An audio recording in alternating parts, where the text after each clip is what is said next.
what can you say, folks? Look who's on the screen. And I don't mean me. I mean this fine gentleman here, the one and only, the legendary Bruce Vilanch is here on the Jim Masters Show.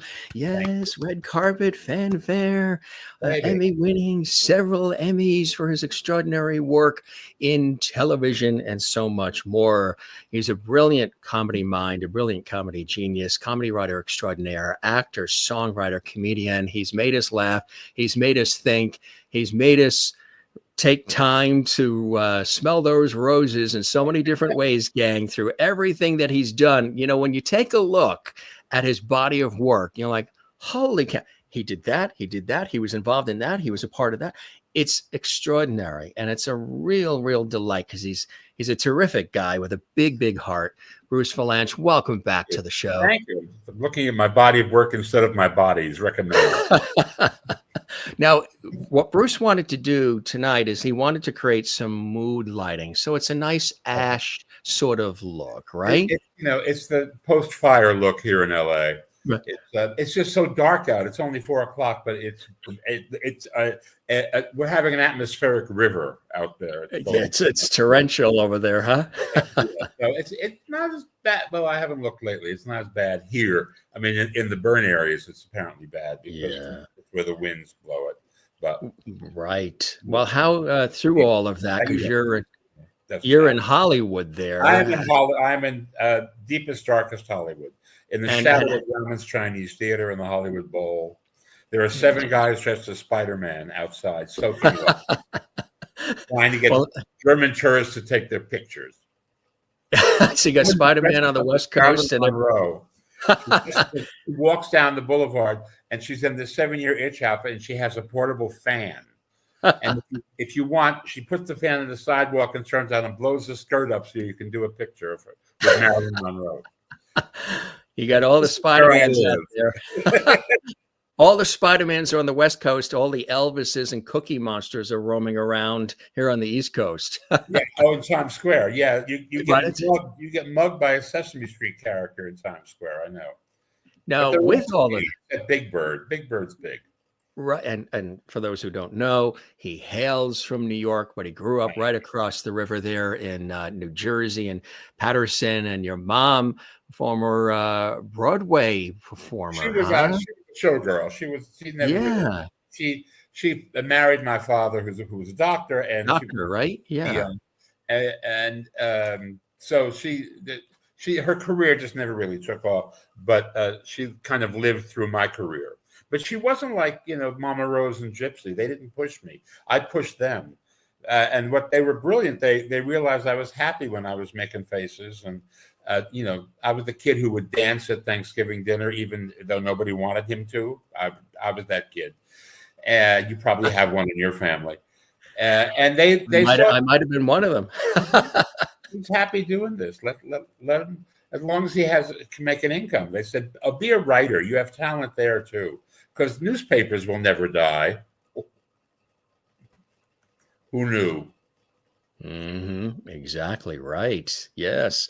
So, was there funny in the family? Were your parents were they funny? My mother was hilarious. Her whole side of the family was really funny. In fact, I had an uncle. Her uncle Mickey, my great uncle, was a Catskills comic. Mickey Landau. He was not a very successful Catskills comic, but he was the kind that would drive up on the weekend and do 3 shows a night, going from one hotel to the Concord to Gross Singers to, whatever the Nevele. He had played all those places, and he was very tired of it. Actually, he didn't really do well at it. But he was funny. He was genuinely funny. In fact, all of them, those aunts and uncles of my mother's, were hilarious. And I just watched them, and I think probably some of the timing rubbed off. Right. She had great timing. We put her on Hollywood Squares. We would do a Mother's Day show every year on Hollywood Squares. And I brought her on. She'd sit in the square with me, and I would give her a joke, and she would nail it. It was fabulous. Oh.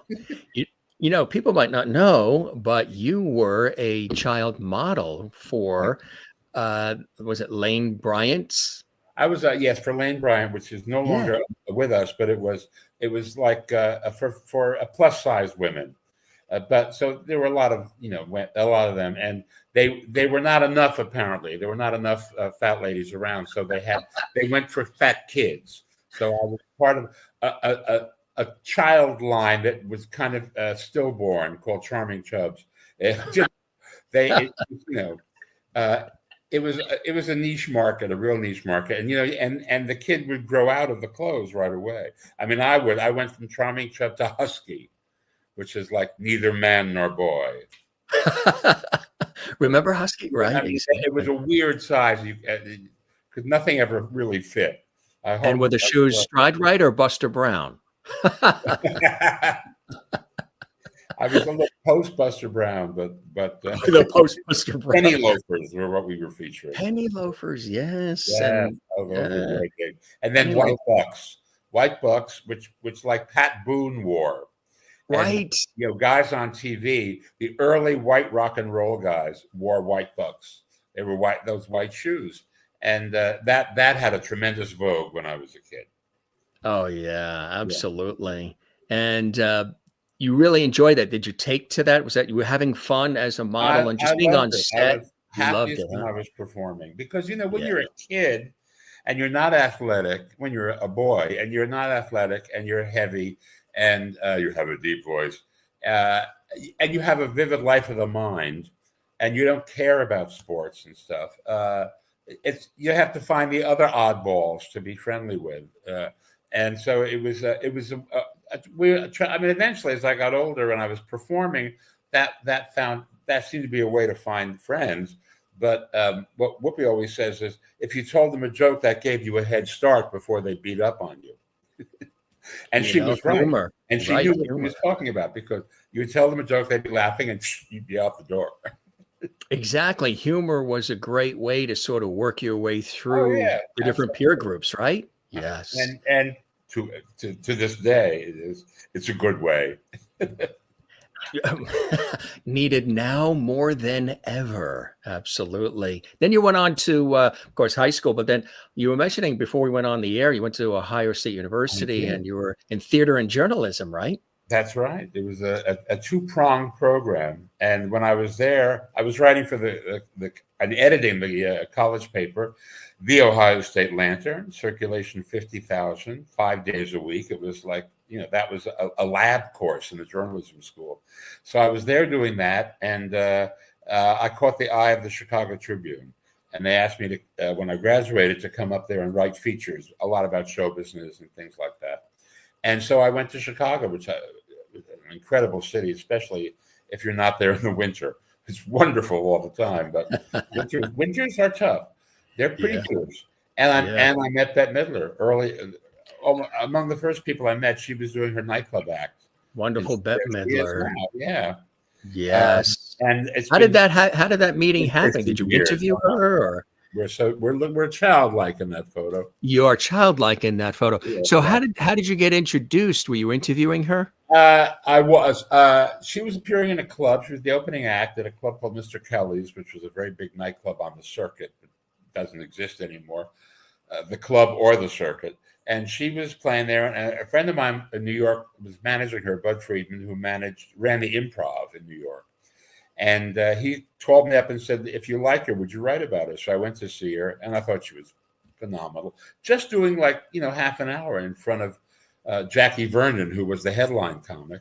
I don't know if you remember Jackie Vernon. He was a deadpan comic. He said, when I was a kid, I was not wanted. Now I am wanted in 13 states. Right. But that was his act, and one after another, boom, boom, boom. And the cumulative effect was hilarious. Anyway, his audience was not having any of that, but I thought she was amazing, and I wrote a piece on her and interviewed her. And she said, she called and said, it was very funny. You're a funny writer. And I said, well, you're funny. You should talk more on stage. She said, you got any lines? And I began writing local material about Chicago, and down very well. And it became a trademark of hers wherever she went. I would call other people I'd met as a TV critic. I was on a lot of junkets, and I'd meet the critic from the Cincinnati Enquirer. So when she played Cincinnati, I'd call them and I'd say, what's going on there that we can make fun of? So she would come out and do all these jokes about local things, and the audience would kind of go, "How does she know all that stuff?" I was very, very proud of myself. But you know, she always had very hip audiences. You know, I mean, because her following initially was very cult-like, from the Continental Baths in New York. And we had a joke saying, "I hope nobody in this crowd needs an emergency comb out, because every hairdresser in Cincinnati is in this room." That was the crowd. And then, of course, she had the hit record, and her base, and she went on. Johnny Carson loved her, and so she was on Johnny Carson, I think, 34 times in the first couple of years. So, that expanded her base. If that is you played a very. You don't want to talk about. Yeah, well, I have to tell you, because, you know, talking about the early meeting with Chicago Tribune back in the day with Bette Midler, but then coming full circle, you were a part of television history. Well, you have been all these years, but something very special that people reflect on even today with a tear in their eye and a great memory.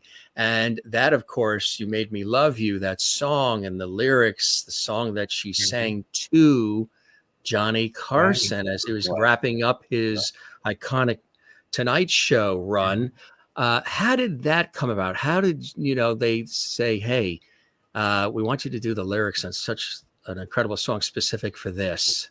Well, every time she'd been on the show since she'd become a big star, it was always a big production thing that we'd put together. And when they called and they said, "We'd like you to be on the show and be the last guest, and Robin will open the show." Yes. Robin Williams, and then you can close it, and you can be the last guest that he has. And so, of course, she said yes. And she called me and Mark Shaman, who wrote Hairspray, and among many, many other things, but had been her music director off and on over the years. And we gathered ourselves at his house in LA and came up with a set for her. She came on doing a Cole Porter song that was on the new album with the Harlettes, and then she sat down with Carson, and we took this. It was "You Made Me Watch You." It was the Judy Garland song, "You Made Me Love You, You Made Me Watch You," and it's all about kind of a history of what she had done on the show, and it was very funny. And she, as you saw, got on his desk and was intimate with him about it, and it was quite beautiful. And then she sang "One for My Baby and One More for the Road," which Mark did a special arrangement for it, just on piano, that was absolute genius. And that is a shot of him. They'd never had that shot from the performance angle of him, and he was right. Very broken up. She was very broken up, and it was absolutely wonderful. And a year later, she won an Emmy for that performance. The category they don't give anymore, a variety performance, but.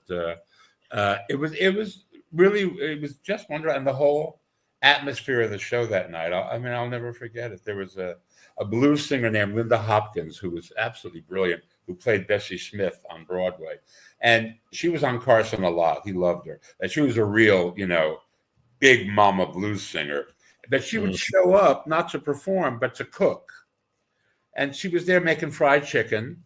And everybody was eating and drinking and carrying on. And they kept saying, "Oh, we have a show to do." "Oh, really? Okay." Actually, we did it before. The show was like at 5:30. But afterwards, the atmosphere was fantastic because it was the last show. The next night, he came on and did a monologue for an hour, his farewell monologue, which was also very, very touching.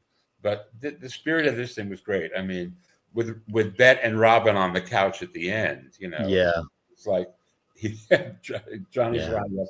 I feel like I booked Ozzie and Harriet from the Twilight Zone. Exactly. It was really something that people still reference and remember today. So it was really something special. I think in looking back, you, of course, have an incredible background acting, but you wanted to be a playwright too. And didn't you say something along these lines, paraphrasing? I wanted to be the next Neil Simon, right? I love Neil Simon's work, and I got to know him a little, and I wanted to, I wanted to crank out a comedy a year like Neil Simon. It didn't work out that way.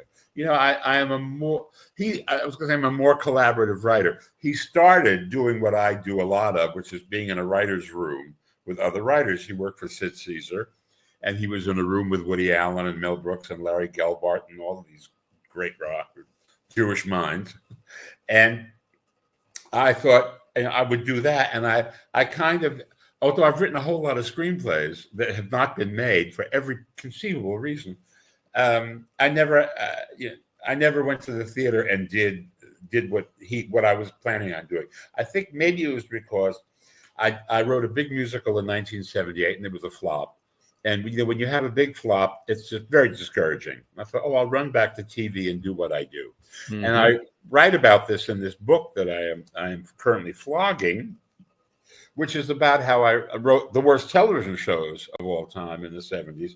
And I extended it to broad. There it is. It seemed like a bad idea at the time. It is it's an answer to the question I always get when people see like the Star Wars holiday special, and they say, "How did this happen?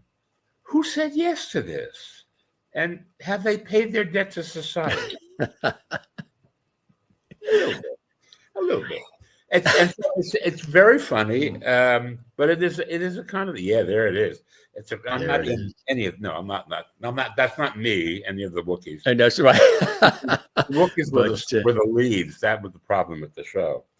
George had sold CBS an idea that starred the Wookiees for a musical special. These are creatures that cannot speak no known language. All they do is they bray, and they can't move in their costumes, so there's no dancing. They can't sing, so there's very little they can do except they operate laser beams. That they seem very good at. So we had to write a show around that. So we also had to put in all these guest stars because they were the ones who were actually speaking to the audience. Art Carney down there in the corner. Well, he's the only one, I think. We also had B. Arthur and Diane Carroll and Jefferson Starship and Cirque du Soleil. But only Art made the poster. How do you like that? And, of course, Carrie and Mark and Harrison and R2-D2, C-3PO, and all the Star Wars characters were on, but they didn't say much. Here's B. Oh, we have another view. There's B and Harvey Korman. That's who I forgot. That's right. Yeah, he played 3 different roles. He was hilarious. Some of his stuff is really good. I mean, it crosses a line from being so bad it's good to actually being good. But I won't tell you. You have to watch it. Yeah. So what was it like? Yourself. I mean, Star Trek fans, they are, it's cult-like. They love it. So I'm sure that's something that they really enjoyed because it was part of the whole thing, right? Truthfully, your hardcore Star Wars fan, we did it after the first movie, before George even started shooting The Empire Strikes Back. And the hardcore Star Wars fans, it became the Scientology of the nerds.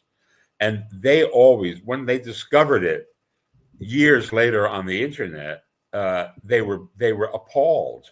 They were like, how could you? And they felt George had betrayed them. And he got vicious letters, and there was, threats and stuff. I mean, because they took it had become kind of a quasi-religious thing. You know how that sometimes happens with pop culture, is that people suddenly decide that it's more than an entertainment. It's a lifestyle. And Star Wars was a perfect example of that, and still is. I mean, they've come up with their own holiday. It's May 4th, as in May the 4th be with you. Right, exactly. And May 4th, they celebrate like a pagan ritual. Like it's, Yeah. I mean, the soap operas are like that too. Those fans, the soap opera fans are very. The Trekkies are the same. Exactly right. And they'll call each other to speak Klingon. Right. They've figured out how you can speak Klingon. I don't know how they've done it. I think probably hours of study. You wouldn't say like Jackie Gleason, it was a bomb. My favorite Gleason line ever was Reginald Van Gleason, who was the drunken rich guy, and he had a mother, and she was large, and she didn't like what he was doing. And whenever she would criticize him, he would just look at her and go, "Boy, you're fat." I don't know. It put me away when I was a kid because There was that one time. I don't. it You was so probably out seen it. there, and it said everything. It said There how was much that he one hated her. time. There was that one time, and I think the clip or the episode is somewhere on YouTube in the Carson, where he made that one appearance, I think in 1985 on the Tonight Show with Johnny Carson. Jackie Gleason did, Yeah. and he reaches for the glass that's on the little round table, and he says, "Johnny, 1 minute, please." And he reaches for the glass, and he takes a sip of whatever was Yeah, in that right. glass, and he goes, boy, Oh, just that like because that. yeah, whatever it was, Yeah, it was. Yeah. Boy, that's coffee. That was what it How was. sweet it is. Boy, that's coffee. I Yeah, he mentioned loved to that. our faithful viewers who are commenting left and right. There's maybe we'll show some of them too, but they love you. They love everything you've done. They're talking about it. They're discussing it. They're really excited that you're here. But did you guys know, who are watching live or who will watch this Memorex later in the archives, that this gentleman was also in Mahogany? There I am with Yes. my beard. With Yes. Diana Ross, my beard. No, that's with Diane. Yes, that was in Chicago. I was Yes. a writer for the Trib, and I had an agent because I was still acting, and Yeah. I would do commercials there. And she called me up and said, "They're doing this picture, and the director, I think you might be able to do this part."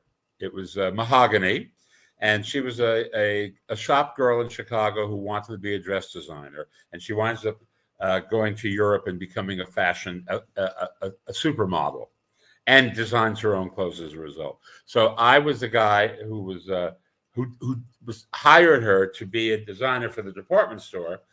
But in the course of the shoot, Berry Gordy, who was running Motown and Diane's life, fired the director, Tony Richardson, who was a big director, British director, won the Oscar for Tom Jones, and took over as the director himself. And the first thing he did was he said, "Well, we got to get out of Chicago. We got to get out of Rome. Chicago's ugly." So he said this to me when he called me to say, "Come back. I liked your scene, but I'm going to change it so you don't hire her." So I came back and I didn't hire her. And the funny part was the script was written for Liza Minnelli, who I don't know would be convincing as a girl in the projects of the South Side of Chicago. So it had gotten a wholesale rewrite, and so this was just one more rewrite thing. But that is where I got to meet Diane. And about 5 or 6 years later, when she left Motown on her own, I got a call from director Joe Layton, who was putting together a big Vegas act for her, and I went and wrote it. It was called An Evening with Diana Ross, and we played the Palace on Broadway and the Palladium in London, and we did an NBC special from it. So, and every now and again, I drop in and give her some new thing to say, because she's doing the same songs, so people come back, so she can't say the same joke, so we could, but she's quite fabulous. And I remember there was a book about her. It was called "Call Me Miss Ross." That's right. About what a diva she is, which I personally never experienced any divadom from her. But I ran into her on a plane. J. Randy Tamborelli. Tamborelli. Yes, he was on our show. Yeah. Oh yeah, he's a great guy. But I mean, it was the book. When you're that big, you get these things. So sure. I went up there on the plane and I said, "I just read the book." I said, "You never asked me to call you Miss Ross." And she said, "I've been meaning to speak to you about that." So it obviously rolled off her back. What can I tell you? You got that, and it all started there, folks. Look at that, huh? When did the beard officially come off? When I got Hairspray, I was playing the mother in Hairspray. I had the beard 32 years. There I am, and that's Kevin Meaney behind me, who was who was played 3 different parts on the show, and I couldn't talk them into a bearded lady. They said, could Harvey Fierstein had originated it on Broadway, and Yes. they said, it's a little too John Waters, A Bearded Lady. Yes. The audience will buy it's a man playing a woman. They won't buy it's a man playing a woman with a hormone problem. So, and here I am. Welcome to the 60s number. This is one critic said he has the face of a canned ham. They're not wrong. I mean, straight. I do have somebody gave me an a can of Armour ham just to show them that this person was not totally incorrect. But I mean, and I've taken the ham anyway. Called that a lot of times. And this goes back to 2005 when you starred on Broadway as Edna Turnblad and the 2002 musical Hairspray. After playing the role for 2 years in the show's first national stage tour, 2003 through 6. That was something special, huh? I did a year on the road and then a year on Broadway. Yeah, that was something. It was the best. He's been in a lot. Even if you don't feel like showing up, the minute you hear the audience, you realize they're there at a party, and it's a glide through the evening. And also the only rest you get is when you're on stage, because she has many costume and wig and shoe changes, and every time you come off stage, the squad jumps you and starts pulling you apart and putting you back together again. So by the time you get out there on stage, suddenly the stage is a very tranquil place to be, as opposed to backstage. The preparation before, during, and after, right? Yeah, exactly. Yeah. But it was the best, the most fun, and fabulous people I was working with, doing it with. Andrew Rannells was in the chorus. He's now a big star. He was an understudy, and Darlene Love came in. Darlene Love. I mean, she was. It was wonderful. The whole thing was wonderful. And Keala Settle was our understudy, Tracy, and then after she was a bearded lady in the Greatest Showman, and now she's become a thing. Well, you have been a thing for many years. You were even on Bosom Buddies. God, you really dredged it up. I tell you, that's an unknown named Tom Hanks on the right. And Peter Scolari, the late great Peter Scolari, and Wendy Jo Sperber is hidden by my manicured hand. And I think 2 lines. This was an episode where, Bosom Buddies was like a riff on Some Like It Hot. Tom and Peter played 2 guys, and they couldn't afford to live. The only place they could afford to live was a hotel for women, and so they were in drag as women. And then they had their other lives as men outside the place. And in this episode, Tom's character quit and became a hot dog vendor, and I was the Orson Welles of customers, reviewing the hot dog. It's a sniveling little dog. I was like Simon Cowell reviewing. Did you end up having to have several hot dogs? Yes, take and one, I was take not 2. Unhappy about that, I have to say, because it was a long day outdoors on the Paramount back lot, and so the more hot dogs they could, I've never said no to a hot dog. Next stop, Coney Island. Run with that, as you will. Right. True Love, another. Oh my God, look at all those chins. Isn't that fabulous? More chins in the Hong Kong phone book. Thank you. This is as you can tell, I'm officiating at a same-sex wedding, and I forget who the actresses are, because it was really a quickie we shot one day. It was a low-budget feature. Jane Lynch was in it. I remember that, but neither of those ladies is Jane. Right. And I'm embarrassed. I can't remember who they were. There's another one too, Ice Pirates. Well, that is in my book, because that's a legendary. It actually was a half-assed hit when it came out, but that's Mary Crosby, Bing Crosby's daughter, and famous for having shot JR on Dallas. And Bob Urich, who was a Chicago actor when I met him, who was in a play with Burt Reynolds, and Burt's agent brought him out to L.A., and he became a big television star. That's right. Vegas was a big hit, and and I was a Weird Wendon, the evil emperor, who was a gambler and had gambled away his body, and only his head was left, and he had people putting his head on one body or another, and in between his body rested, like an ashtray on a table. And that was when we were having this particular conversation.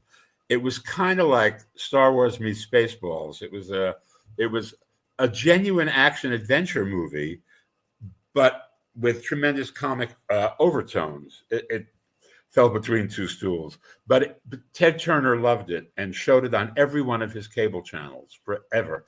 And the irony was, Angelica Houston, it was her second movie. She played an Amazon pirate, and she won the Oscar for her third movie, Prizzi's Honor. And but they would show anything Angelica was in. Well, she was in 3 pictures.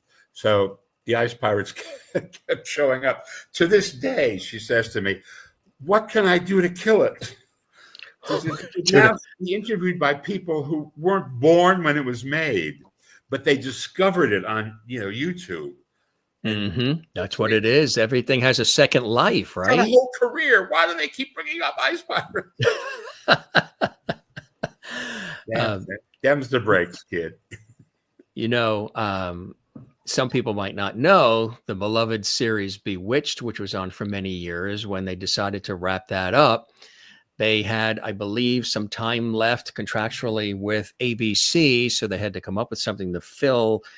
And they had the Paul Lynde show, which I've seen on some of those nostalgic, channels, Antenna TV, those kinds of things.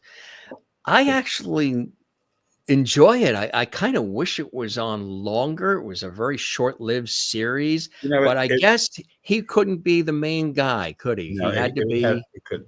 The opening week ratings were gigantic, and the second week already was way off, and it just kept slipping because he wasn't the center of anything.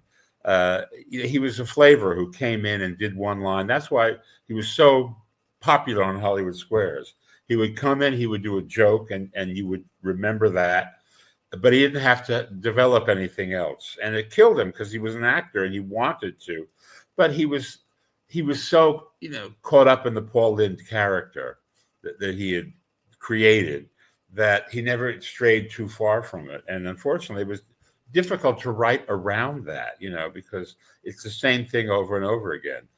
Somebody coming to him and saying something and him putting them down or doing some, funny thing. But after a while, it's a reason why certain sitcoms are popular and, and others aren't, because they're, or if it had not been the Paul Lynde show, if it had been like, look at Maude as opposed to the Golden Girls, B as part of a group was much more powerful than B alone. Although Maude was a very popular show, but it was very political, and ultimately that was what killed it. But still, it was what do you do with B when you have B at the center of things? It's better to have her in an ensemble, and it would have been better with Paul, but that never transpired. But we did specials. I did the Paul Lynde work with him. Yes, you did. That is in the book too. It's quite something. And I mention it because it comes back every year, because it's one of the things you can watch with kids because nobody gets slashed. There are no jump scares. That you had were something else. Unless Kiss scares you. That right.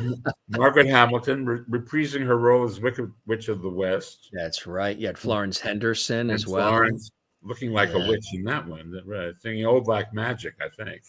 How did this whole thing develop to have the special, the Paul Lynde Halloween special? That's become I think you look at it like it wasn't one of the many fabulous things you've done. It's not one that you think was a hit, but people do. It did find. I love it. Paul did 7 specials for ABC after the 2. He had another sitcom called Temperatures Rising, which was already a reboot of it. It was called The New Temperatures Rising. It was a reboot of Temperatures, and neither of them worked. And so they paid him off in specials, which did very well. And the more thematic they were, the better they were. Because you would attach him to a theme like Halloween. He was already a witch. He was, he was Uncle Arthur on Bewitched. Yeah. So he already had that sort of entree into. What was it like working with him? Well, he was on one drink he was fabulous. Yeah. You know, he would on two drinks he was like, you know, the Nazi high command. I mean, he was intractable and awful. But on one drink he was charming. He was if he had no drinks, he was very nervous. So we always like to have a glass of wine. And but he was a pro. He was not. He didn't act up or anything like that. He just off camera. He was just. It was unpleasant because he was never really happy. He was bitter and not really doing what he wanted to do. He wanted to be a movie star like Woody Allen and Mel Brooks, who he had also come up with in New York. But they wrote their own movies, and that was, you know, he was a writer, but he couldn't get that organized. So it just, and also I don't think he was the kind of character you could build a movie around. You know, Woody was adorable, nebbish, and he wrote movies about himself, and Mel was a crazy guy who could play all kinds of things. But Paul was Paul. He was that one thing. Yeah. Right. Exactly. So he was just, you know, never particularly. Letterman is Letterman is similar, but yeah, nicer. I mean, he's always unhappy, and the light goes on, and he does his thing, and he's wildly self-critical. Right. And then goes back home and quiet and yeah. Right. Now he does, you know, the occasional. It's always an event when he shows up at anything, but yeah, you know, he had enough. He had enough. Now there was a little bit of a reprise with the very special Paul and Christmas that came later, huh? Oh, way later, 50 years later. I mean, right, exactly. Well, it was a bunch of young guys who said, we want to do a show like the Paul Lynde Halloween special, but for Christmas. But the Christmas special, he never did. Right. And a fellow named Michael Arrington, who does Paul Lynde, did him in Vegas for years, does a brilliant Paul Lynde. And so we put this together kind of as a lark, I think, for the RuPaul channel on YouTube. And that's Lady Bunny, who is a legendary drag queen with her exploding hair. And she was one of many. We had, she played herself, but we had Jackie B playing B. Arthur. Everybody was dead. We had Liberace, we had Salminio, we had Tab Hunter, all, you know, they're all gone and couldn't complain. It was very gay, as you might have sussed out just from that list. And very funny. I mean, it was funny. And Michael did a really great job doing it. But it was I had fun. And we keep thinking about doing a Valentine's or doing, you know, any of those the holidays that were overlooked that Paul never got to do. Never got to do. You know, later. You also had this relationship with the beloved Brady Bunch with the Variety Hour, the Sid and Marty Croft. We had Marty on. You're right. We had Marty on, I think only a few months before Marty passed. He came on and we had a terrific, epic conversation about just everything Sid and Marty and Croft Productions created, all those kids shows and the things that they were involved in. But how did this come across your desk to be a part of the Brady Bunch Variety Hour? Brady Bunch Variety Hour. Yeah. Well, it was actually Florence. I knew Florence. Wasn't she a delight? I met her several times and chatted with her. I miss her. She was wonderful. And not at all Carol Brady. I mean, Carol Brady was really. I mean, and she came from Broadway in Vegas, and she was kind of like the American Julie Andrews. Very approachable, very affable, but and the real like deal. Like Julie, she had a very bawdy side. She was married to she did. Ira Bernstein, who ran the Schubert theaters, and they had 4 kids, and they were a hilarious family. And this came about. I had come out to LA with Manhattan Transfer, and we had done a summer TV series, which everybody loved, but was considered way too hip for TV, for the audience. And I was bemoaning this, and she said, "Oh, come write the Brady Bunch. They'll never say you're too hip again." And so I went in and I met Sid and Marty, and I wound up doing it. And we only had to do 9 of them because it was on what they called a wheel. We were on once every 3 weeks. The Hardy Boys and Nancy Drew and us. And then you. Yeah, and me. So we only had to do 9 of them. And of course, what they didn't tell the actors was that it was going to be a show within a show. that they were going to do Brady stories, but the Brady story was they were a performing unit, and they had a TV series, and they had to go do the variety show with guest stars and have a home life, and that would thread through the hour. And this happened because the original idea was to have the Partridge Family. That's right. Which was a performing family. So that would have made it all that much easier. They'd finally be off the bus and in LA doing a show. They didn't want to do it. So the Bradys, Fred Silverman said, let's do it with the Bradys. Now, the Brady kids had an act. They would play state fairs and various things, and it was fine. And, they got away with it. They were not singers and dancers, most of them. Barry Williams was a very good singer and dancer. But the others were like, they were okay. And, of course, Florence was Florence. But Bob Reed was a serious actor. Or he was actually a comic actor on Broadway, too. But he'd become serious in television doing The Defenders, which was a big lawyer show that was a hit. And it wouldn't have mattered much, except that they didn't know that they were going to be doing this format until they showed up to do it. They thought it was going to be another version of the Brady Bunch, like, only an hour with somehow musical numbers in it. Nobody explained anything to them. So they were taken somewhat aback, especially Bob, who, didn't have any of those skills. And we made use of that. We put him in drag as Carmen Miranda, and we had him do dance things that he couldn't do, and he would play the consternation of being in this thing. But eventually, I think he got into the swing of it. And a couple of years later, I went to see him on Broadway. He was doing Death Trap, a mystery, and he said, I said, you having a good time? He said, oh, yeah, this is fun, but there's not as much fun as I had doing the variety show. And I thought, this is the first I'd heard he was having a good time. That he was actually having a good time, right? Everything was like, you want me to do that? Oh, I have to dance on a drum? What? And my favorite thing is that the Family Guy opening is a parody of the Brady Bunch Variety Hour. Right. If you've ever seen the Brady show, yes, look at the Family Guy. I mean, this family, and they're all dressed up in white tie and tails, dancing on musical instruments, and it's all crap that we did. Do you think overall, because I know fans would probably wish that the answer was yes. We had Lloyd Schwartz on as a guest too. We talked about the Brady Bunch and Gilligan's Island and all those great shows. Do you think over time, because they did do the Bradys and they did do movies, they did the Variety Hour, there was a lot of additional things past the Brady Bunch series, which is still on TV today. Do you think Robert Reed, understood what people really felt about him as Mike Brady, as the father, loving, warm father figure? Do you think he got that at the end? Oh, I think so. I mean, that was one of the reasons he never came out, is because he was a surrogate father to the kids. I mean, from the original series on, he saw that some of the kids had parents who viewed them as revenue streams, and so he was there for those kids.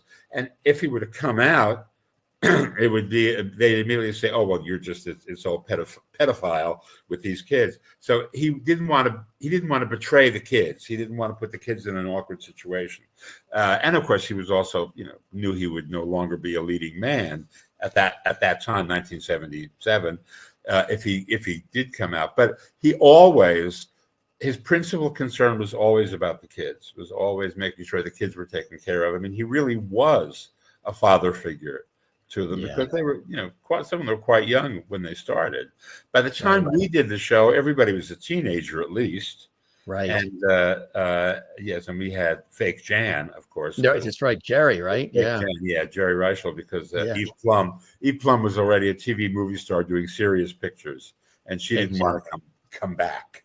So we had Alice was there. We had Alice, and we had a love interest for Alice, because we couldn't use Sam the Butcher because the Schwartzes owned Sam the Butcher, who was in the original series. So we had was Sam the Butcher on Archie Bunker's place by then? You mean the actor or the character? The actor, yeah. Oh, I don't know. That it could have been.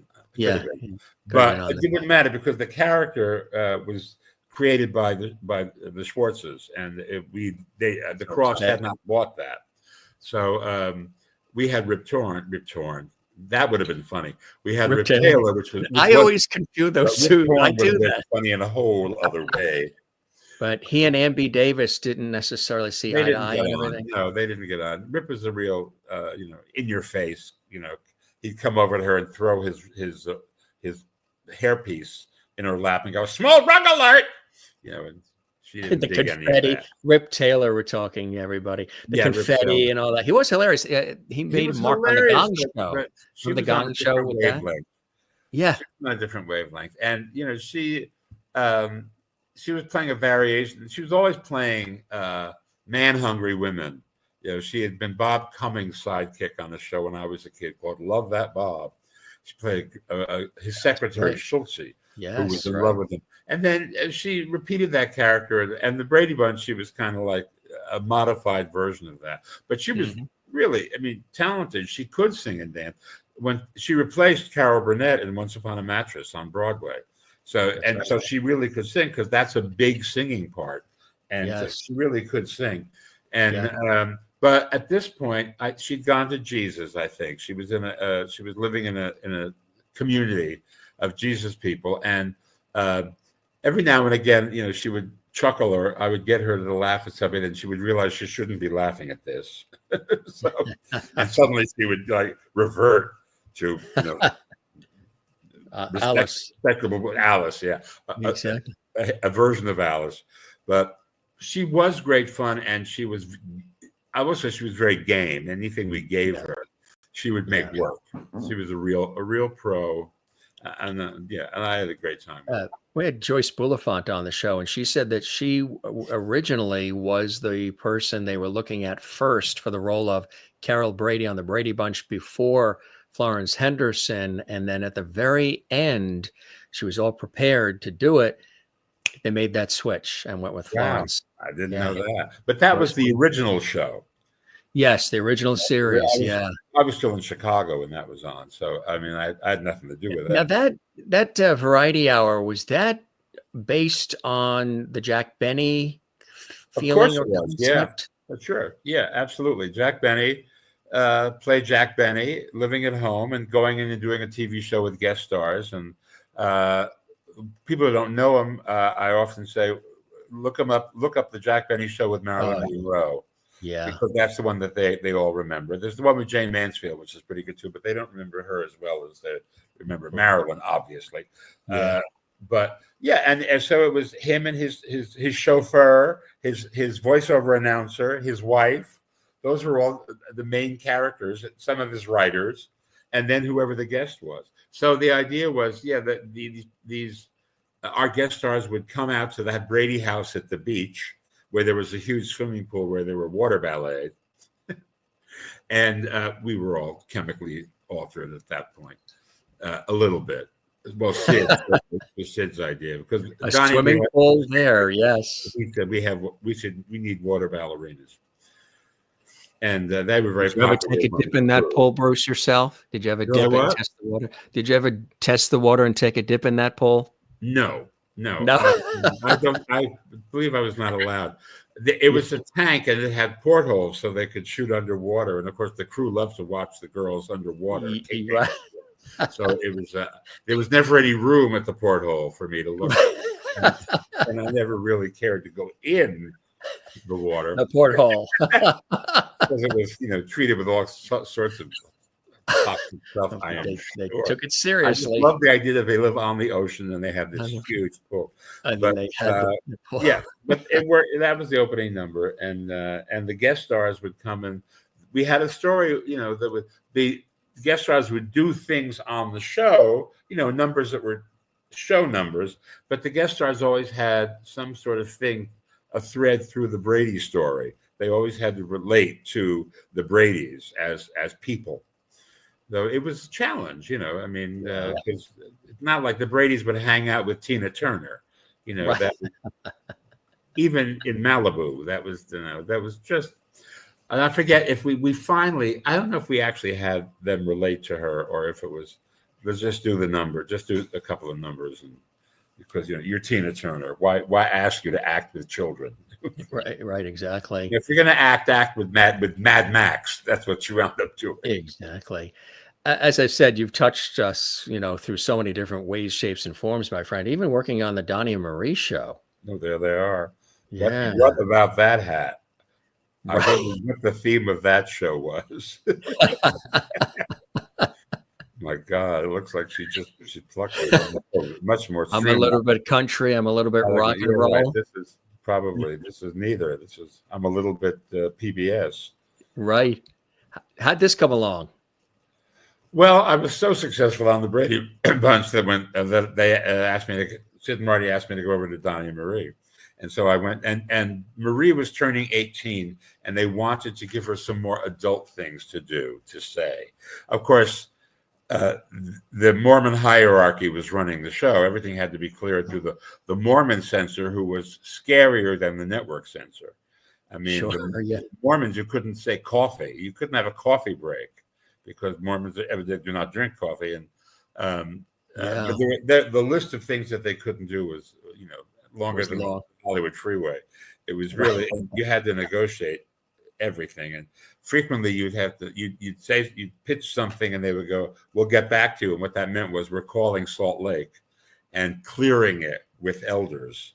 And so the elders oftentimes said, no, you can't possibly do that. It's incredible because the body of work, as I mentioned, you went on from all of that to writing for the likes of Lily Tomlin, Billy Crystal, Roseanne Barr, Rosie O'Donnell, Paul Reiser, Dame Elizabeth Taylor, Steven Tyler of Aerosmith, Robin Williams. The joke writing and the ability to work with these phenomenal people. What was that experience like? And Robin Williams too. God bless him. He was something else. Robin was. He came up with tons of stuff, but I would sit there with him and we would riff and he would make it work. Or I would bring in pages. I used to say I threw them in the cage, and he would took the page. I like this. I want to do this, and then he would start riffing on what it would be, and we would come up with stuff. And did a lot of live performance, so everything was spontaneous the first time, and then it would get embroidered as he went along, which is typical. But with him, there was a lot of embroidery because that was his persona. I mean, he was fast and funny on his feet, and you would miss half of what he was doing because he was so quick at it. And it wasn't like writing for other people, where you would sit and carefully consider the material. Say, I like it, let's do it.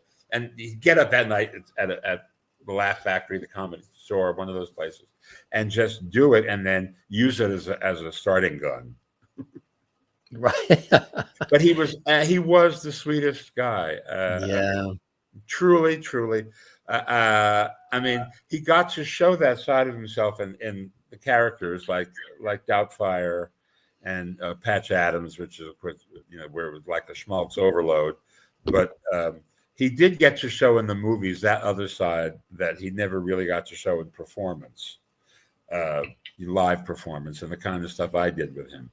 But he did, he had, you could write that for him, and he could play it.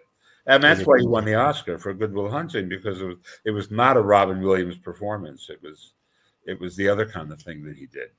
Mm-hmm. Exactly. He was really something else. And again, all of these folks I mentioned, of course, even working with David Letterman, and you also you wrote material for one of the concert tours for Barbra Streisand as well, huh? Well, I didn't actually. I wrote some stuff for benefits that we did for nothing. Right. And then when she decided to come back and do a full tour, she made me an offer which was kind of lowball. And I joked about it, and she said, "What do you want me to do?" She was selling her furniture in her house to clear it out. I said, "Sell a lamp. That's all I'm asking."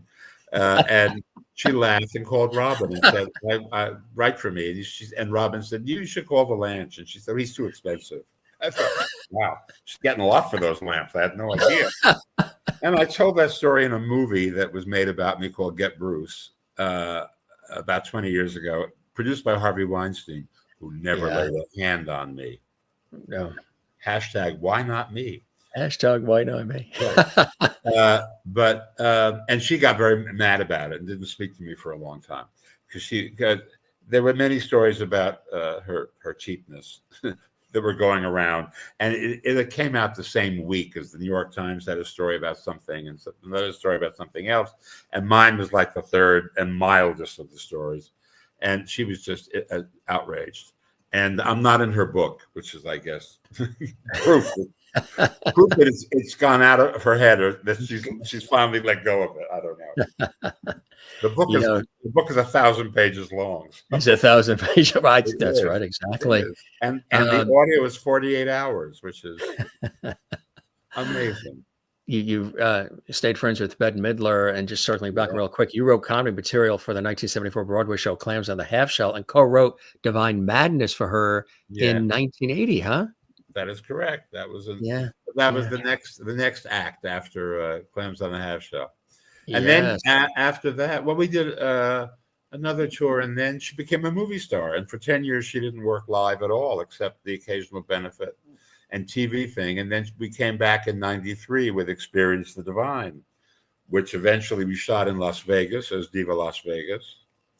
And 10 years ago, we did Divine Intervention, which was, I think, the last big tour that she'll do, because, those hockey rinks, you have to run around a lot. Even though we had a mermaid in a wheelchair, that was strenuous, and we had to get rid of her. Unfortunately, we had to kill off Dolores Delago. Oh my God! We had her. She forgot to put her contacts in, and she hit an iceberg and sank like a stone. Those mermaids. I tell you, it was sad when the great ship went down. But Bette has what we call the influence of the perverse. You never know. She may just decide to do something very small and come back. Right. Who knows? She's done a lot of stage. She did Hello Dolly and I'll Eat You Last. So she did a stints on Broadway. So now she's done that. So never say never. People will remember too the fabulous square that you were on Hollywood Squares, huh? There I am, just to the left of Whoopi. Yes. I forget what I'm wearing. What the shirt? Oh, yeah, there. I like that one. I am a male model. You were a part of it. And matter of fact, there was a reprise like later on you guys did just not that long ago, Hollywood Museum Squares too, right? Oh, we did that during COVID. Yeah. The benefit, because the museum was closed, there was no revenue stream. So to keep the lights on, we did these things to raise money. That museum is fantastic, and the old Max Factor building in LA, it's tremendous. Really is. It's a great collection of stuff. So what was it like being on that and working with everybody? You were terrific on it. I was the head writer, so during the week we were coming up with jokes, basically, because we wanted it to be a comedy show. And we shot it. We would do a week and a day. We'd shoot on weekends. We'd do 5 shows a day. And we would do 3 in the morning and then have lunch and some wine, and then 2 in the afternoon, which were always looser. But we discovered from the marketing people that the Thursday, Friday shows are the audience likes them looser because they're looser. Right. End of the week, and they're kind of okay. So isn't that how they did it on the original series too? They'd have I believe they shot at night. I think they shot at night, and they'd have a pop or two maybe in between. I don't know. Yeah, I'm not exactly sure. They couldn't have done 5 a night, but I think they did like maybe a couple of nights of the week. Because I would go over there with Paul after Donnie and Marie, but the show had already been on 10 years. It started. Ernest Borgnine was the first center square. Paul came in much later. That's right. But we would go over afterwards, and we'd write stuff in the car. Now they're doing the new version with Nate Burleson from CBS Mornings. What do you think of the new version of? I haven't seen it because Uh, I'm not a part of it, I and I don't. Let's make Drew, some I phone love calls to Drew. everybody. I've known You'd her be for great years, on there. and I'm available. Come and get me. Exactly right, everybody. Also too, um, for many years you had this wonderful association with the Oscars, and he's responsible for a lot of the jokes, the material that was recited during the Oscars. Tell us Yeah. about how that opportunity came your way, Bruce. Well, I had written material for people when they were on the Oscars, like Bette, and that had gone down well. And there are a few other people too. And Alan Carr, who was a guy I had worked with, and he was a manager who managed Anne Margaret and sort of brought her back into real acting and real headlining in Vegas. And he got the gig after Grease, which he produced, was so huge. A few years later, they asked him to produce the show because they wanted to have a big an overhaul. Then he gave them more of an overhaul that they weren't expecting, and it was the first. He asked me to write it, and then of course I can't do it alone, so we brought another writer in, and there was no host, so it was we were writing for a lot of the presenters, and it became famous because it was the Rob Lowe Snow White show, where Snow White came to Hollywood in the opening number, and Rob Lowe danced Proud Mary with her, which never made any sense. But that was imported. The whole thing was imported from San Francisco, including Snow White, and it was a lot of people who Alan had burned bridges with because he wouldn't put them on the show. Wrote a petition that they didn't like how the thing was done, and it got a good rating, and reviews were right down the middle. But what happened was 2 weeks after first Disney sued for illegal use of Snow White, which of course is not true. She's a public domain, and we cleared it with all the lawyers. And then the Rob Lowe sex tape surfaced. Oh yeah. And so suddenly the show was back in the news because Rob Lowe, most recently seen dancing with Snow White, in a number which provoked a lawsuit from the Disney company on the Academy Awards. So all of a sudden, it was like this gigantic crime against humanity. There it is. Yeah, and it never went away. And Rob has been a prince. I mean, Rob owned everything. He owned he would say I'm the poster child for bad behavior, and it's in his book, and he's done a million interviews about it. So, but. Some of the cacophony has died down since then, but it's legendary, and it's sort of the last chapter in my book because it was such a big deal when it happened, and people can look at the show on YouTube, but I don't know if the opening number is still in it because the Academy at the time made a big deal out of excising it from their archival tape. I have a feeling that there is a new tape. It probably has it in there. It's always a backup tape, right? Because everybody, the Academy is had a total overhaul itself. I mean, everybody from that era is gone, and people from the next era are gone, and there are new people. So, now maybe it's in the museum. I should go over there and check out the museum. You wrote for the Academy Awards from 1989 to 2014, and you provided the topical joke material for the show's hosts and collaborated with Whoopi Goldberg, David Letterman, Billy Crystal, and became the head writer in 2000 all the way up to 2014. So they really came to you, depended on you to make the funny during all of those speeches and commentary, huh? Well, I had a team, and the host always brings over if they have a team. I mean, Hugh Jackman does not do a nightly talk show, so he didn't have a team.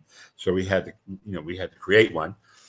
But Billy had a group, and Whoopi we had a little group, and then of course Letterman and Jon Stewart and Ellen and all the Jimmy Kimmel and all that. They all have their writers who work for them every day.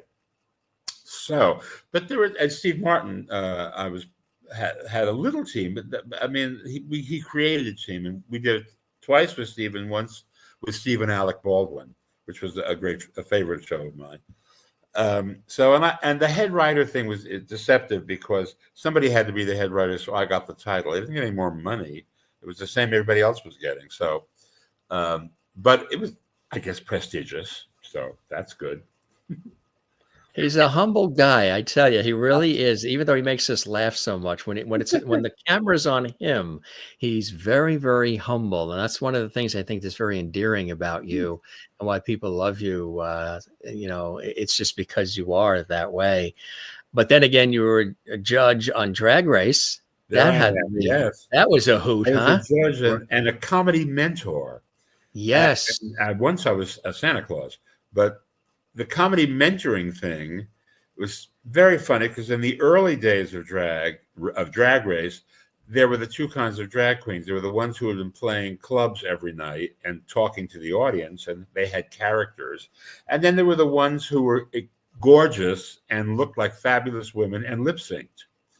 And so it was apples and oranges. But all the nascent queens watching at home realized that to win, you had to have all these different talents. And so they all became comedians as part of as well as dressmakers and people who could do splits without, having a rupture. I mean, they learned everything you have to learn to be a successful drag queen. And so now to judge who's the funniest of them is difficult because they're all really funny. So I think I will be going back soon. I hope for another iteration of it. But you stayed friends with RuPaul over the years. Yeah, we're friends. And in fact, his management company produced a pilot for a talk show that I did on Bravo that didn't get picked up. But they never picked up any of the talk shows. Instead they hired Real Housewives. Yes. Oh, Andy Cohen has his own talk show. Has his own. You would be hilarious doing a talk show. It was fun. My mother was on it. She was my sidekick. It's in the book also. I had great guests. I had Debbie Reynolds and Tim Curry and David Hyde Pierce and Kato Kalin, who drove me on in a gold golf cart.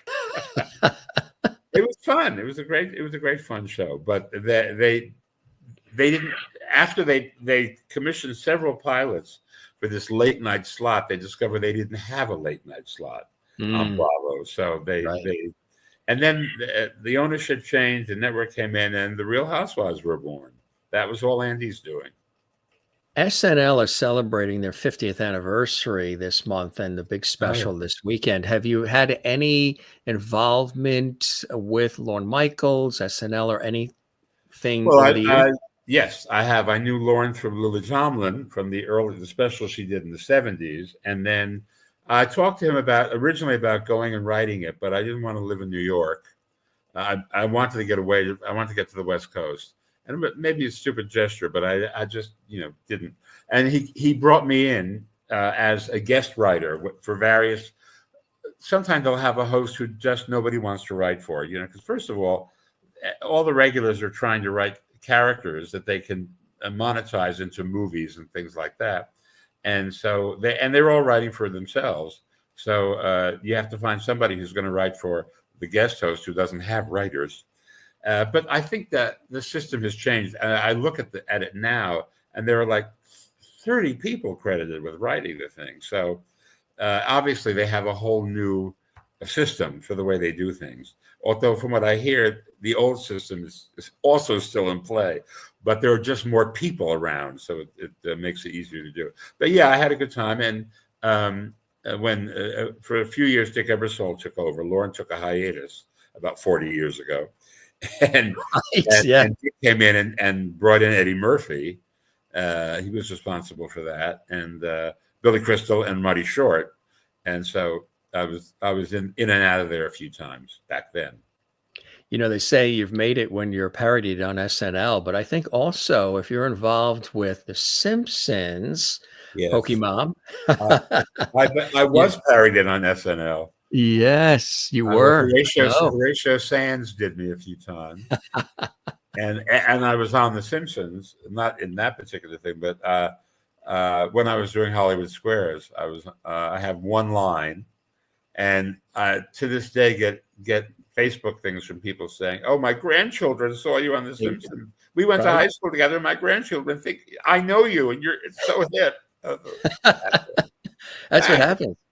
All the different Best part generations. I recorded. You had to go in and record the line, and they give you this trunk of off-market Simpsons memorabilia that they only make for get visitors. So I have all of this stuff that's worth so much on eBay, but it's so funny. It's hard to part with. And as I was leaving, dragging my trunk to the car, Elizabeth Taylor arrived because she had one line as Baby Maggie. She went goo goo, I think, or gaga or something like that. And they were giving her a trunk. I gotta have something Elizabeth Taylor has. We share something. No husbands, but something else. This was great too. This project, Child of the 70s. Yeah, that's a webisode series. My friend Michael Vaccaro, who's in the Center Square, created for himself, and I played an agent off and on. And Judy, the late great Judy Tenuta, who's up there in the top left, was on it. And Ann Walker, who's worked with Leslie Jordan on a bunch of projects. Sordid Lives was the most famous of them. And who else is in there? And there's a real jam. There's Marsha. That's at the bottom next to me. That's Cindy. That's Susan Olsen, right? Cindy Brady. Cindy, yeah, not Marsha. Yeah. And on the other side is Ted Lang. Ted Lang from Love Boat. We were in a movie together. With Charles Durning as Santa Claus, a Christmas picture called "It Nearly Wasn't Christmas," where I played his chief elf who had accidentally taken steroids, and so I was like 5 feet taller than all the other elves and clumsier than any of them. And the wonderful syndicated movie that used to show up on Christmas on Channel 9, things Channel like that. 9, not a network. The wonderful Judy Tenuta in the upper corner there. She was a guest on our show several times and became looking very glamorous there too. Judy Tenuta, I know. It happened. Right.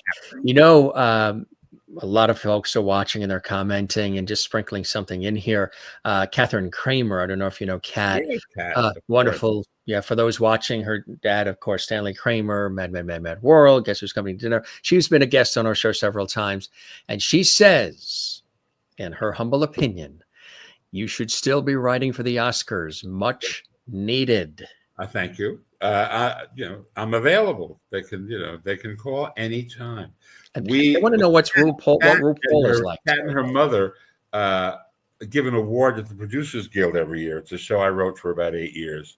Yes. It's the Stanley Kramer Award, which is given to a message picture, an issue movie, and it's been given to a lot of great pictures like Fruitvale Station and a picture Angelina Jolie directed about war rape in Bosnia, which was absolutely heartbreaking movie, and sometimes they give it to somebody for a body of work like Jane Fonda, because her whole canon is political. Even 9 to 5 is a political movie, and they administer the thing as part of the deal with the Producers Guild. So for every year, I was sitting down with Kat and her mom to hash out who they were going to choose.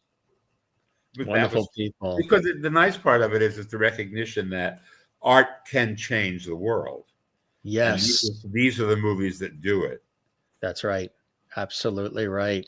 If anybody hasn't seen Get Bruce, you got to see this. This my Harvey Weinstein epic. Maybe that's why I didn't get, maybe he caught that pose. Look at the names in here too. Nathan Lane and Raquel Welch, Shirley MacLaine, Carol Burnett, Whoopi Goldberg, Billy Crystal, Bette Midler, Roseanne, Lily Tomlin, Paul Reiser. This is something. This is fantastic. Really, really. A very funny movie. My mother and Robin Williams are the real stars, and it's a kind of deconstruction of comedy. But it's really the late Andy Keene made it, and it's really, really well done. I'm very proud of it. I saw Nathan, by the way. I want to plug it. Nathan has a series dropping on Hulu at the end of March called Mid-Century Modern, which, if I say it's the Golden Girls with guys in Palm Springs, that gives you some idea. But it's from the Will and Grace people, so it's very funny and very sharp. and Nathan is in it with Matt Bomer, and the late Linda Lavin. The last thing she did, in fact, she passed during the production, and they had to redo the end. Yes. We just did a special on her with Billy Stritch, who loved her dearly, and so many others. An act together. We did a tribute to her, and she was the greatest. I mean, she was, and a mentor to so many people. That's right. You know, I mean, she really, to me, in particular. I mean, I have actual things that happened because of her. I wish I knew. We would have had you on definitely on that tribute we did. Yeah. Boy, we can do a tribute, and you probably would be a part of all of it because you've worked with so many incredible people. It really is breathtaking. You know, you talked about the Star Trek holiday special. There's something more recent too, A Disturbance in the Force. This is a documentary you were in, right? Well, that's a movie about the Star Wars holiday special. Right. If you confuse it with Star Trek, you know, you'll get slapped by a laser. Oh, what did I say? Star Trek? Yes, Star Wars. Yes. Well, they're two. Those are two different groups of nerds. Yes, they are. Yes. My shirt says Star Wars. Third to last Jedi. Yeah, there I am. Everybody loves your everybody loves all of the T-shirts. Kathleen Walker in New York City said, my father loved all the funny shirts you wore and wanted all of them. Well, I have a garage filled with He's got a garage. When he has his tag sale, folks. Shirts in Van So, but cool to be a part of that, huh? A Disturbance in the Force, Star Wars, right? I'm in a lot of documentaries. I'm in a documentary about Studio One Forever, which is a very moving documentary about a big disco that was the center of life in West Hollywood, especially during the AIDS crisis. And I mean, Disturbance in the Force is very interesting about the Star Wars holiday special. I'm one of the few people in it who actually was involved in the Star Wars holiday special. Exactly. A lot of people who watched it had a lot of very funny opinions. It's Limelight too in 2017. What's this? Who might this Limelight? This goes back to 2017. A movie. Yeah. Limelight. Yeah. There you are. There. I wonder whose hand I'm shaking. Good question, right? Yeah, absolutely. I look more like Donna Kelsey there than anywhere. You. I have to Google that and see what it is. That you know what it is. It happens when you're in so many things, Bruce. You know what I mean? Yeah, I'm wondering who that is. If I know who it is, it'll kick back in. You know? You are with Keith Coogan and Paul Vandervoort. Limelight 2017. Yeah, well, Paul, it's a not a documentary. It's a feature. Yes, I did shoot one day, and it's Paul's movie, and and Keith Coogan is in it, and I did a scene with Jenna Jameson, the porn star, and I think I played somebody's agent, and it was one day, but it was one fun-filled day, and I couldn't remember the name of it. That's so funny. It may have changed names since we shot it. That's what happens. You've done so much, you know. You've done so much. Have you ever wanted to host a game show? No. Originally when Whoopi suggested that I host Hollywood Squares, and they didn't want to piss her off, so they talked to me about it, but they said, we need somebody more mainstream. Here we are at a benefit. I was on stage. I had just done Hairspray, and she was in New York, so we did this benefit. I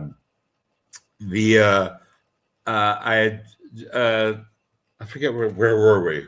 Hold on. Talking about possible game show hosting. And they said, well, you're not going to say this is for the win, Louise. That's not you. But we're going to put you in a square next to Whoopi. And I thought, oh, that's great. I had a feeling they thought I might tame her, but they didn't realize. Our line was, they don't realize that she's really a Jewish gay guy and I'm really a black woman. This is for the win, Louise. This is for the win, Louise. No, that sounds like the title of the book. That's going to be the book after this book, folks. This is for the win, Louise. Exactly. That's going to be Bergeron's book. because Oh, we found perfect. Tom. Tom was doing a show on the Fox, DVD on Fox News. They had a morning show, Yes. and he and a puppet. Yes. He I and a forget the puppet name. were the I co-host. remember it. Yeah, Yes. breakfast. And Yes, right. Whoopi and I were both on it separately. And before the Hollywood Squares thing came up, and when it came up, it was between him and another guy, and they wanted the other guy, and the other guy got a better offer, I think. And so he said, "Well, grab Tom because he's perfect." Yes. And once they saw him, they said, "Oh yeah, he's the guy." I And remember he used to do People Are Talking at WBZ Channel 4 up in Boston. He did that whole franchise as well. Um, Look at this cool shot we then he dug up. danced with the stars. Dancing with the Stars. You know, he's good friends also with another friend of ours who was a guest on the show. I'm sure you've worked with him, John Davidson. Yes, I did Yeah. work with John. I'm trying to think of. I did, but it was nothing. I mean, it was. I forget exactly what it was, but I know him through other people. But yeah, he was on something I wrote something for. Is Probably, there any?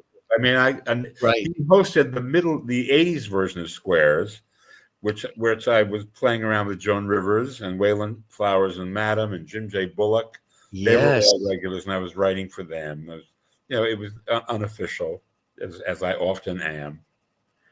Exactly. Is there anybody, when you look at it, because you've really, had collaborations with so many people over the years, are there a few people that you wish you had the opportunity to work with them over the years?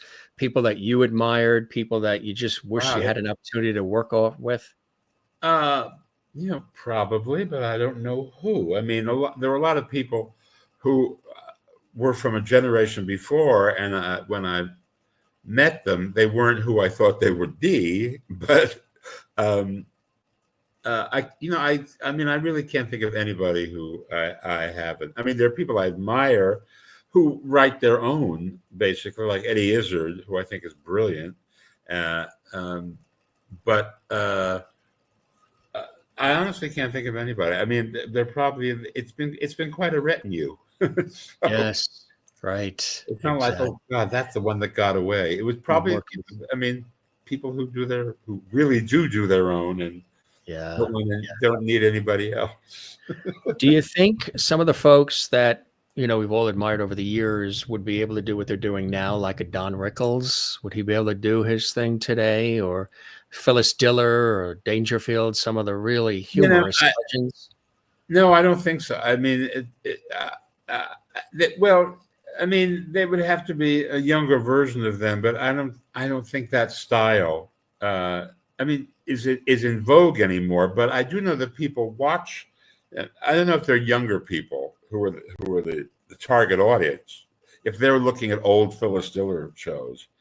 But I get what you mean. I mean, because they are dealing in old tropes, like Phyllis Diller, I'm so ugly. And Joan adapted herself. She became much dirtier as she went on because she knew that's what the public wanted.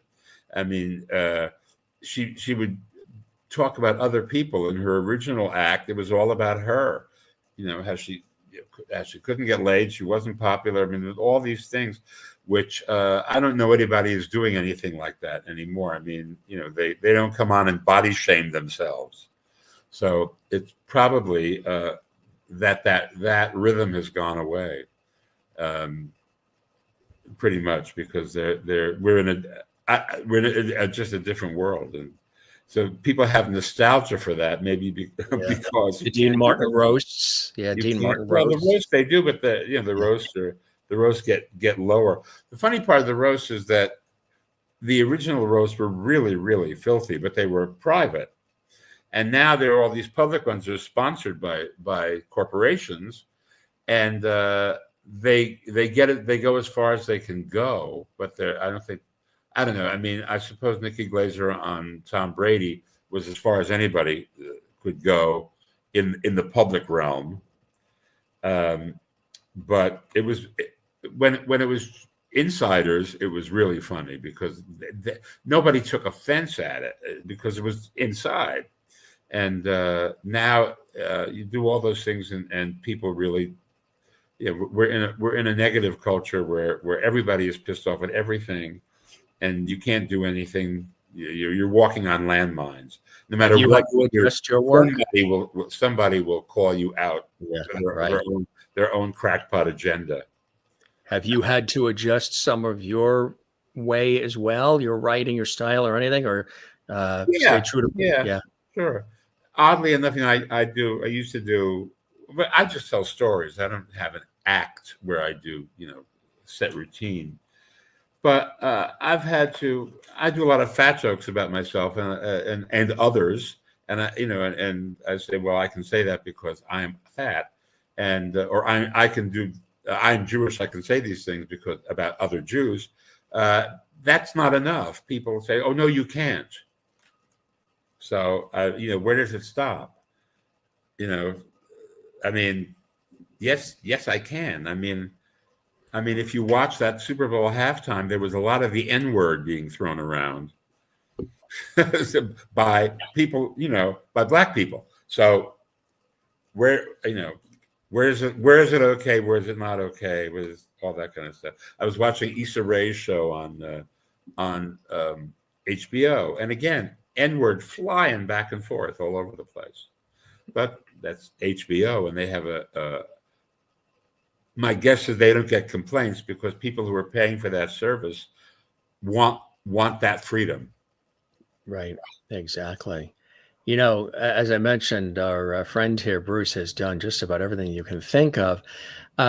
He even on weekends, he's, as you can see in the graphic, Travis Kelce's mother. Yes, because I get a year ago at the Super Bowl, people calling me up saying, "Dude, what are you doing in the box with Taylor?" Because red glasses, blonde hair, and little chubbiness. So we bear a striking resemblance to each other. She's my doppelganger.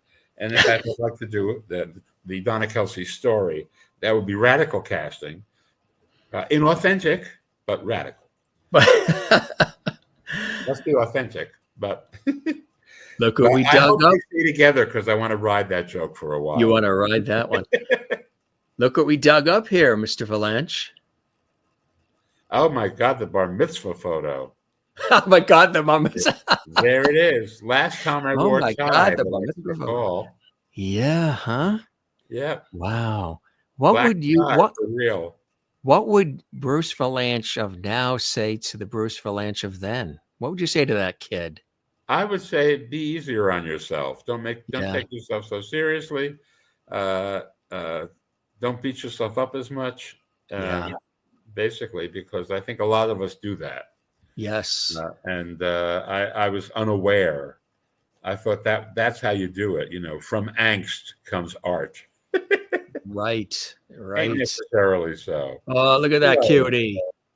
There is, and he's got a shirt on. See, he started with the shirts back then, folks. Exactly. That's when he started with the shirts. Didn't say proof. Yeah. Yes. Proof. I had big ears then. I still have them. I cover them up with hair. This is proof that he was funny even then. But he was funny and cute even then, and it says proof. His mother had proof stamped on the shirt. That's really terrific. The book itself, what was that process like writing it, putting all those memories together and gathering it? It started out on podcasts like this, and everybody's bringing these shows up, right? Yeah, and I thought there's a book here about how I wrote the worst shows and lived, and I extended it to other things beyond TV shows. But I didn't. People kept saying, "Oh, write a memoir. You know everybody. You've done everything." I said, "Yes, that's nice," but I didn't want to write one of those. And I wasn't going to write a memoir about people I slept with because probably nobody would care. I mean, although Marlene Dietrich wrote one, and she didn't sleep with anybody in her memoir, and she gave them the money back because they wouldn't publish it. And then Shelley Winters wrote one, and everybody in the book that she slept with was dead. So I thought, I don't want to go that direction. So I said, I kind of put the idea aside, and then through podcasts, it sort of came along, and I said, no, there's a book in this. It's kind of a memoir, but it's a very specific memoir about a certain thing, and it has an idea behind it, which is not a bad idea. You know what I love about your style of humor too, and humor that you've delivered to others, and they've read those lines. It's a dry and humorous observation of life and the idiosyncrasies of life and the day-to-day drudgery and just all these Mhm. things. This is why I can see why you took to somebody like a Neil Simon, Odd Couple, and Jack Lemmon and Sandy Dennis, The Out of Towner, is one of my favorite movies. I love that movie with Jack Lemmon and Yeah, Sandy it's a funny Dennis. picture. Oh, that whole time period in the city in the late 60s, and just really, you're going to hear from me, Winkler. You should have wired or called. All those great lines. I could Right. see, because you have that. Does coming from the East Coast, the New York, New Jersey, is that dry, observational, quick wit? Do you pull from that East Coast sensibility as well? Yes. I mean, you'd have to look at a lot of different performers and break it down. But there's a certain energy that comes out of growing up in that era in New York, in New Jersey, East Coast, that kind of thing. But it was also the surroundings I was in, and that all contributed to it. I mean, Steve Martin grew up in California, and he is as hip as it gets. He's observational, but he's not the same kind of New York observational. I mean, it's his own style. So I don't know. I mean, there are enough people who you look at, like Jerry Seinfeld and a whole bunch of people. Letterman grew up in Indiana. Carson grew up in Nebraska. So there's I think it's just kind of the way the world hits you. But there certainly is. You're surrounded by a lot of comic types in New York. I can't Exactly. deny that. What else are you working on, my friend, that you're excited about coming Oh, up? well, I've written a play that I'm reworking now that I want to act in. Actually, that Oh, cool.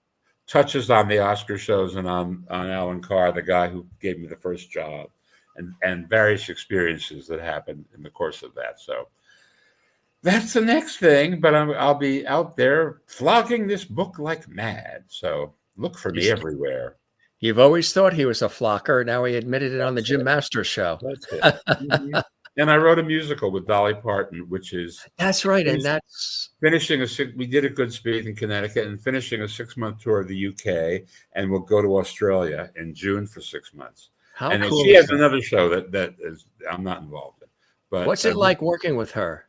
well, this was all long distance because it came up during COVID. But I had worked with her years ago on a big flop that I didn't mention in the book called Dolly, which was her an ABC Sunday night variety show. And that was a lot of that. Well, it was angst because it wasn't working, but it was a lot of fun. And she's exactly what you think she is. I mean, she is totally Dolly. I mean, she has all the right ideas all the time, and she loves everybody, and she treats everybody well. Have you And been to she has a Dollywood? sense of humor about herself. About herself. That's right. She has a real sense of Self-deprecating. humor about herself because she knows that she's a construct. Yes, right. Exactly. Have you been to Dollywood? Oh God, And yes. We and then opened. now, That was when Dollywood opened. right? We went down there and shot a special there as part of the series, and it was nothing. It was clog dancing at 12 o'clock. That was the big item. And then now it's roller coasters and time fairs and Calgary Stampede and all that. Kind of stuff. So but now it's a whole ganze Mishpacha, as my mother would say. It's Yeah. the whole kakabale. Yeah. Oh boy, we love our Bruce. Here is the book again, folks. You Yes. gotta get it. You gotta get it. And you can go to Amazon and you can pre-order. Usually when there's covers of books, they take a million shots of you and then they go tediously through all the shots to decide what should be that golden shot, that money shot on the cover of that book. There's the one you selected. What were you thinking? What was in your mind? We had a photo shoot scheduled in Chicago where the publisher is, and I said we decided what we really wanted was just me, Yeah, and something that reflected my feeling about the title. about And this. they found this. I don't know where they found it. Was, I think, a red carpet thing that I don't know. Obviously, I was having indigestion or something for a split second, and it got captured by a cameraman. It's And so almost we bought it. well, since you've been so affiliated so longingly and dearly with the Oscars, it almost looks like the face that one makes after they realize their name was not called. That's true. Wait Wait a minute, always, that was my best work. as I've said to every host, you have to front load your stuff, because for every winner there are 4 losers, and as the evening wears on, the room fills up with losers, and they're not interested in anything you're saying. They're busy texting people and firing them. So put your good stuff in the first half hour, and then you can come back and fire away. Anyway, You're the best, my friend. thank you. Thank you. Congratulations on the book. And again, we encourage folks to go to Amazon and just Google, just, peruse YouTube, take a look at the nostalgic channels, everything else. You'll see so much that this incredible guy has been a part of in all of our lives, different ways, shapes, and forms, working with so many great people. You're amazing, Bruce. You really, really are. Well, this was fun. Thanks. The pleasure is all mine. Definitely come back and see us again. Keep us posted. And like I said, when you're on the East Coast doing the book signings or what have you, let's connect. I'd love to come by and, Come down. Right. Pizza Very on good. me, pizza, bagels, whatever you want. I'm a big spender. Perfect. Thank Bruce, you. I really hope you enjoyed the time with me as much as I have with you, Great. my friend. It's fun. Goodbye, everyone. Goodbye, Kramers. That's the Kramers and everybody. Everybody's sending their love. They're watching from all around the world, and they love you, Bruce. Thanks for all the time and your generosity of time as well, my friend. You be well, okay? Take care. All right, take care now. Bye-bye. Bye-bye. Bruce Vilanch, the one and only, here on the Jim Masters Show. Is he not amazing? How cool was this conversation? So many of you have been typing away in the chat room. And don't forget, leave a comment in the comments section underneath this episode. We would love for you to do that. Matter of fact, give this episode a thumbs up like on the YouTube channel. Right next to this video, to this episode, there's a thumbs up. Click that. Share this episode on your social media. Subscribe to our YouTube channel, Jim Masters TV, where there are hundreds and hundreds and hundreds of episodes, celebrity guests and friends who've stopped by our series, and many, many, many more to come. Hundreds of episodes, a couple of thousand shows that we've done thus far and counting, which is extraordinary. And this actually is a return visit for Bruce Vilanch. He was with us just a couple of years ago. And when he wrote the book, I said, you know what? Let's have him back. And there's the book, Bruce Vilanch. It seemed like a bad idea at the time. This is talking about some of those shows that we talked about that were interesting, like the Paul Lynde Halloween special and the Brady Bunch Variety Hour and so many others. The Star Wars, I think I said Star Trek, but Star Wars. Yeah, Star Wars. And it was the holiday special.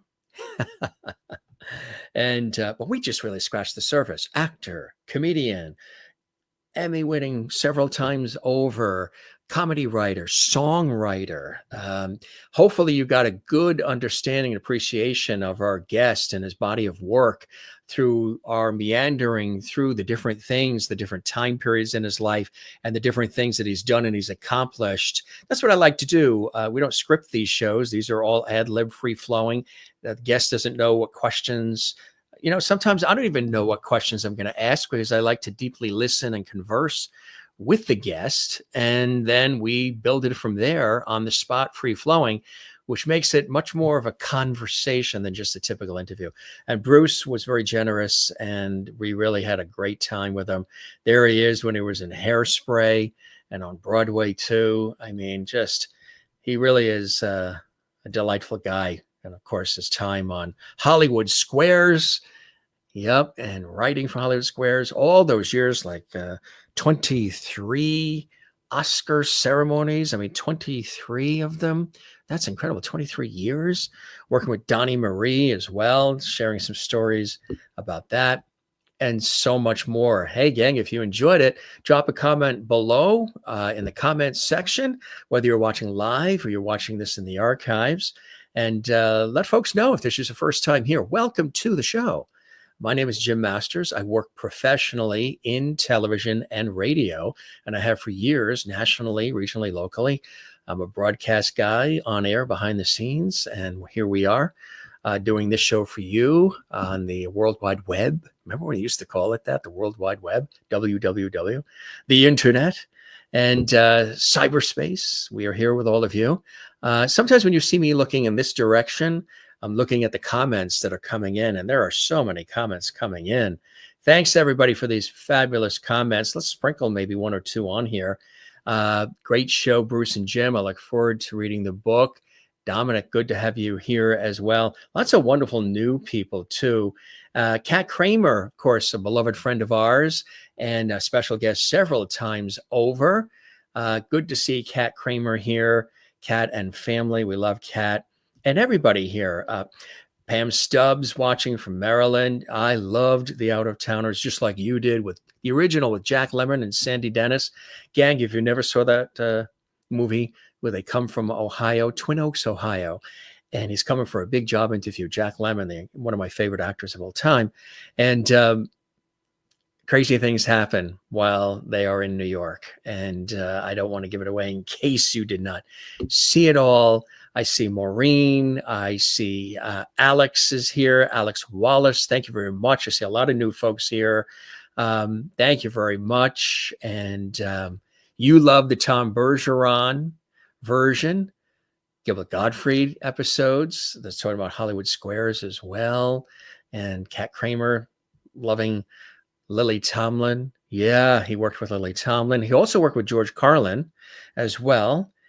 We see Sherry Larson. We see so many people. Merlin in Ontario, Canada is here as well. And Karen Campbell Green is with us as well, up in beautiful Nova Scotia. She loved watching Bruce on Hollywood Squares. He's a hoot. Good to see you, Karen. Karen's a longtime viewer up in beautiful Nova Scotia, our wonderful viewers up in Canada. And just everybody here, Kathleen in New York City, and Sherry Larson in Kansas, and Kathy Jean is here. Thank you, Kathy Jean. Welcome. Hello to you as well. 66 Kimball is here. Yeah, I believe so. Yes, he's going to be doing a book signing with this new book. I'll show you that book again in just a second. But so many viewers watching and so many new people. And, you know, we appreciate that. Spread the word. Tell everybody you know about our show. That helps us grow. It helps us reach many, many more people, which then allows us to do more of these incredible episodes like this one for all of you. And I like to bring you guys in and be a part of the show. And so good stuff, gang. All these great comments. And Cheyenne Smith, who was with us on the previous episode where we celebrated Alice Pierce. If you didn't see that episode a couple of nights ago, Alice Pierce was the original Gladys Kravitz on Bewitched. And we had a whole tribute to her. And wow, just wow. I'm blown away by all the creative things and people Bruce has worked with. Absolutely. He's a good guy, too, with a big heart. So, again, as promised, I'll show you the book. Here is the book. It seemed like a bad idea at the time. He talks about the shows that were of an interesting value. For example, he's known as a go-to comedy writer for award shows, sitcoms, top-heavy variety specials, but he's also, you know, he's a legend. But he's been responsible, as he says, for quite a few of the worst shows ever put on television, legendary bad productions. Some of his work lives in infamy: the Star Wars holiday special, the Paul Lynde Halloween special we talked about, Rob Lowe dancing with Snow White at the Oscars, we talked about that, the Brady Bunch Variety Hour.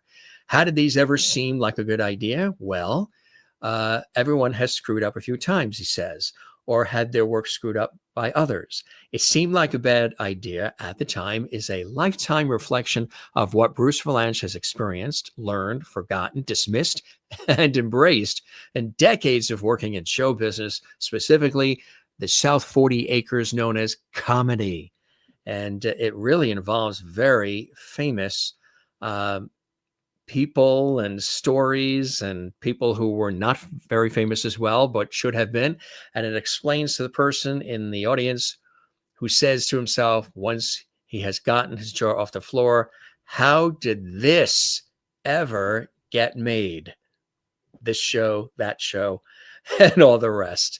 So he's got a great sense of humor to go back in the archives, because people would always, go on YouTube or Google or whatever and see these shows that he was a part of and say, the Brady Bunch Variety Hour, the Paul Lynde Halloween special. I mean, Bruce Vilanch was a part of all of that. I didn't know that for step one and step two. Why did they make those shows? So he has fun with it, and it's really fantastic. Like what you're watching here on the show, you like what you're watching, come see us again. Follow us on social media at Jim Masters TV. We are there on Facebook, X, and Instagram.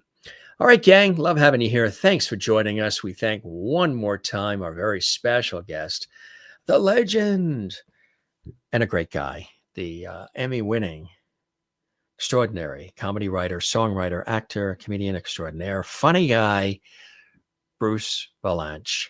He was here with us, and it was amazing. And there is the book. Come see us again, everybody. And there he is as a baby, huh? Proof that he is funny. And he stays in touch, with Bette Midler and Whoopi and Billy Crystal and all the rest. And, a lot of friends, a lot of people love him in Hollywood. And he's one of the good guys. So hope you enjoyed this. We work hard behind the scenes, put these shows together. Hope you enjoyed it. It was my pleasure to put this show together for you and have Bruce with us. Come see us again right here at Levity Hall and the Jim Masters Show. This is your host, Jim Masters. And I thank you for your time. This time till next time. As I always say, be good to one another, take care of one another, love one another, and don't forget to do the very same for yourself. It's really important to do that. And that is the close.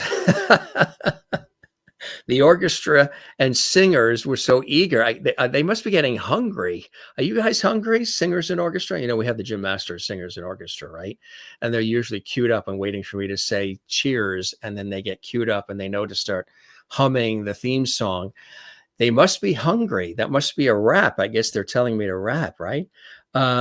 Before that, a couple more comments. The closing like cheers, right? And Cheyenne says, thanks for this, Jim. You are a welcome relief from all the stuff that's going on. I know the world is crazy right now. That's a lot of heavy stuff that's been going on in our world, all over the world. And hopefully this is a respite for you. This is a place to come and enjoy and have a good time and learn something, be inspired, laugh, be entertained, and come together with these celebrity friends and guests who stop by to share their lives and moments with us here on the show. All right, we're going to cue the band, the Jim Masters Singers and Orchestras. They're going to play us out this time for real. Thanks for being with us, gang. We love having you here, and see us again on the Jim Masters Show. Be well, and cheers.